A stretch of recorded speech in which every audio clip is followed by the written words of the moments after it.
in the years to come. As you all would know, Kerala is one of the pioneers in many of the e-governance schemes, and in many of those schemes we stand among the top 3 or 5 best performing states in our country. And with the number of mobile phones, smartphone sales exceeding the total number of sales of desktops and laptops put together in our state, the importance of M-governance and days to come is also more. In that context, many of the critical e-governance projects, what I would like to highlight right now, are as follows. One is the e-treasury, which was launched recently, where all the transactions that the public pay to the government actually get settled in the treasury savings bank account. And within 2 or 3 months, some close to 6-7 lakh transactions have happened, resulting in collection of around 100 crores or so for the government. Now, in such a case, the importance of cyber security and the application, safeguarding the application, and at the same time educating the people on what are the risks is all enormous. Other critical projects are like e-procurement, where 15,000 tenders were floated last year, worth about 10 to 12,000 crores. And with the e-office coming up, where the digital workflow within the office is completed, converted into a digital workflow mechanism. And this was implemented in Secretariat last year, and in half of our districts, that is 7 out of 14 districts, e-office is planned to be implemented this year. And also in many directorates, around 15 directorates we are targeting. So the office workflow is going to become online. And the applications such as e-district, where already 1.25 crore certificates have been issued. So these at all imply that the e-governance mechanisms need very good cyber security proofs also. This year, the State Emergency Operations Center is also being planned in our data centers. Last year, we had also moved forward and integrated our disaster recovery and cloud architecture in the state data centers.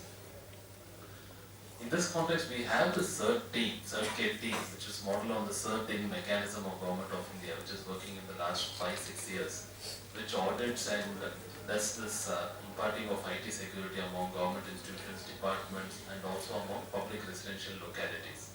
These activities have gained momentum in the last 2-3 years, with a lot of threats also coming up.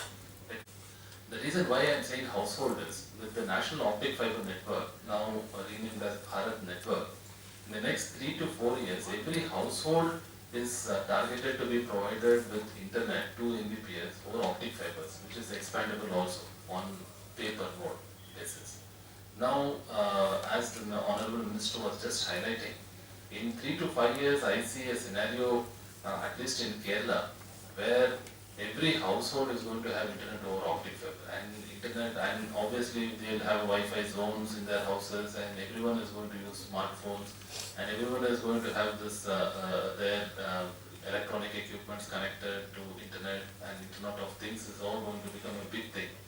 So the importance of cyber security and the evidences in case where the crimes are committed are enormous.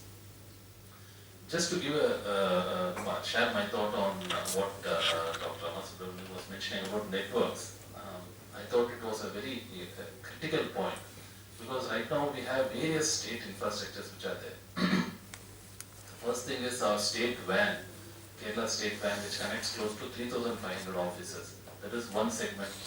And then the second segment is National Optic Fiber Network, BharatNet, wherein all the panchayats, 1,000 panchayats and 152 blocks have already been connected with optic fibers.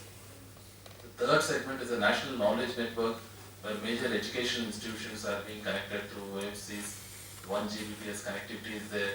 District headquarters is connected. This is the third segment. So the major aspect what we are working on is interaction and integration of all these 3 networks, which is going to become part of NIA, National Information Infrastructure. So in such an infrastructure, most of the time we ourselves feel that we are not technically qualified, and we are continuously learning every day, taking experts advice from outside agencies on how we have to go about in such a scenario.